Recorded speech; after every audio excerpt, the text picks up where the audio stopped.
Starfield is one of the biggest games being discussed across the gaming community. It makes sense. It's Bethesda's first new IP in over a decade, and Todd Howard really thinks it could be the next Skyrim. That's a bold claim, I know. Now, throughout the last few years, there have been a lot of leaks regarding the state of the game, how it will be played, what development is like. With such a big game, it's easy just to take all the leaks at face value, or just write them off equally. But the other day, a few people on Reddit and 4chan actually realized something. And that's what we're going to go over today. Welcome to Video Game Leaks, everybody. That's what we cover, all the latest, greatest video game leaks. Whether they're 4chan, Reddit, whether they're confirmed or not, left field, tinfoil hat, it doesn't matter. We're going to showcase everything for you on this channel. Make sure you're subscribed and make sure you have those notifications fully turned on. We're on our way to 50K. That rhymed. I didn't mean for it to. Now, Starfield. Let's stay on track here, okay? Since 2018, a handful of Starfield leaks on 4chan have actually been corroborated by an alleged anonymous programmer at Bethesda. Various things from these threads were later confirmed to be legit. I mean, we got official footage and statements from Bethesda confirming, meaning this anonymous programmer is actually a legit source of information. After all that was figured out, people started digging back into 4chan's archives, and they pulled out things that this programmer commented on to start connecting the dots.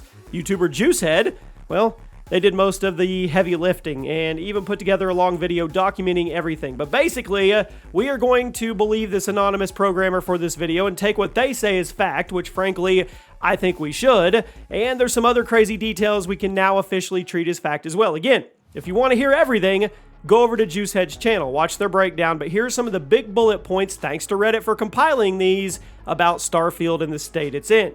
So we're just going to go through it. Some game engines were looked into by Bethesda, but because of the lack of tried and true games on those engines, they decided to stick with the Creation engine. The game has more RPG elements from older Bethesda games with organic leveling systems from Skyrim, and the planned theme is this blend of Star Trek and Prey, which, okay.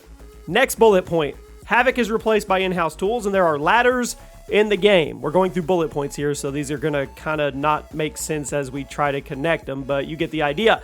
ID help working on the gunplay again, just like in Fallout 4, and the leaker doesn't like Emil, and he knew that Emil was not the one who worked on the story. There, okay. Alternative start kind of begins as planned, unsure when it was implemented. Augmentation system was also planned with more akin to biotech than cyberware. Star Citizen Death of the Spaceman concept was also considered. Next, buildings have options for overview perspective. Romance works like Skyrim and Fallout, aka gender blind. Tech and setting is mostly realistic. That's interesting. That's really interesting that the tech is going to be mostly realistic.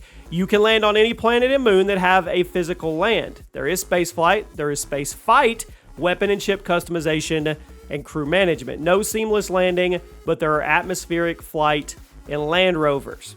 Procedural generation is used to create whole planets with some dead areas and areas touched up by artists. So it sounds like you're not going to be able to explore entire planets. There will be some dead areas on those planets, apparently. Then again, that may not end up being how it is when it's all said and done. There are influences from Mass Effect here. They are also inspired by Outer Worlds for a shift of more brainy and less hand-holding exploration. Spaceflight is also compared to Outer Worlds, but not as simple. There's intelligent aliens, there's megacities, and there's mega satellites. The game may have slower pace than some people expect. That actually kind of worries me a little bit, but we'll see how it goes. Then the last two bullet points. Dialogue options and silent protagonist, and AI that can build settlements and settlement system takeover. Now, what I get from that is the AI will be adaptive, it can build its own settlements, and then it can come and attack you with yours and take over your settlements, which is going to add an entirely new layer to this Starfield onion. It really is. So there you go. I mean, it's a pretty awesome case of the internet going full detective mode to find out more about Starfield, and I love seeing stuff about this. It's actually pretty crazy to think that people actually thought to dig into old 4chan leak threads, of which there were many fakes, and pick out the stuff that had been corroborated by this anonymous programmer. The internet's awesome. It is. And if all this stuff ends up being true, and we have every reason to think it is, Starfield is going to be a pretty epic game. Let me know what you guys think, and we'll see you soon.